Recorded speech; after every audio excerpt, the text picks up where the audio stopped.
नमस्कार, आप सभी का स्वागत है। आज मैं आपके लिए राजनीति विज्ञान के कुछ महत्वपूर्ण प्रश्न लेकर के आया हूं, जो आगामी परीक्षाओं के लिए काफ़ी ज़्यादा इम्पोर्टेंट रहेंगे। तो चलिए बात करते हैं आज के पहले प्रश्न से।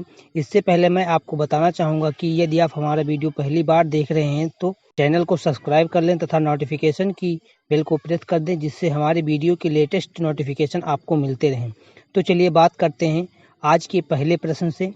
आज का पहला प्रश्न है, भारतीय नागरिकता का अंत किस प्रकार किया जा सकता है? तो इस प्रश्न के 4 विकल्प दिए हुए हैं। पहला है नागरिकता का परित्याग करने से, दूसरा है बी सरकार द्वारा नागरिकता छीनने से, सी अन्य देश की नागरिकता ग्रहण करने से, और चौथा विकल्प है डी उपरोक्त सभी प्रकार से। तो इस प्रश्न का सही विकल्प होगा डी उपरोक्त सभी प्रकार से। अगला प्रश्न है, वर्तमान में भारत में राज्यों एवं केंद्र शासित प्रदेशों की संख्या कितनी है? तो इस प्रश्न का सही विकल्प है सी 27 राज्य एवं 9 केंद्र शासित प्रदेश। अगला प्रश्न है, भारतीय संविधान में नागरिकों के मूल अधिकारों का वर्णन है। तो इस प्रश्न का सही विकल्प है ए अनुच्छेद 12 से 35 तक। भारतीय संविधान में नागरिकों के मूल अधिकारों का वर्णन अनुच्छेद 12 से 35 तक किया गया है। अगला प्रश्न है, वर्तमान में भारतीय नागरिकों को कितने मूल अधिकार प्राप्त हैं? तो इस प्रश्न का सही विकल्प है बी वर्तमान में भारतीय नागरिकों को 6 मूल अधिकार प्राप्त हैं। अगला प्रश्न है, मूल अधिकारों को परिवर्तित कराने की शक्ति किसे प्राप्त है? तो इस प्रश्न का सही विकल्प है सी उच्च एवं उच्चतम न्यायालय को।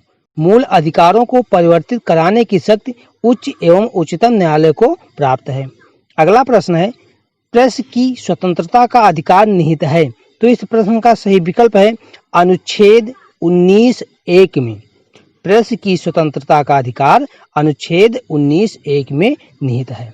अगला प्रश्न है, संपत्ति के अधिकार को किस संविधान संशोधन के द्वारा मूल अधिकार से हटा दिया गया?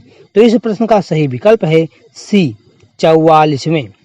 संपत्ति के अधिकार को 44वें संविधान संशोधन द्वारा मूल अधिकार से हटा दिया गया। अगला प्रश्न है, किस अनुच्छेद के द्वारा 6 से 14 वर्ष तक के बच्चों के लिए शिक्षा का अधिकार मूल अधिकार माना गया है? तो इस प्रश्न का सही विकल्प है डी अनुच्छेद 21(a). अगला प्रश्न है, व्यक्तिगत स्वतंत्रता के लिए निम्नलिखित में से कौन सी रिट दायर की जा सकती है? तो इस प्रश्न का सही विकल्प है बी बंदी प्रत्यक्षीकरण। अगला प्रश्न है, मत देने का अधिकार होता है। तो इस प्रश्न का सही विकल्प है ए राजनीतिक अधिकार। मत देने का अधिकार राजनीतिक अधिकार कहलाता है।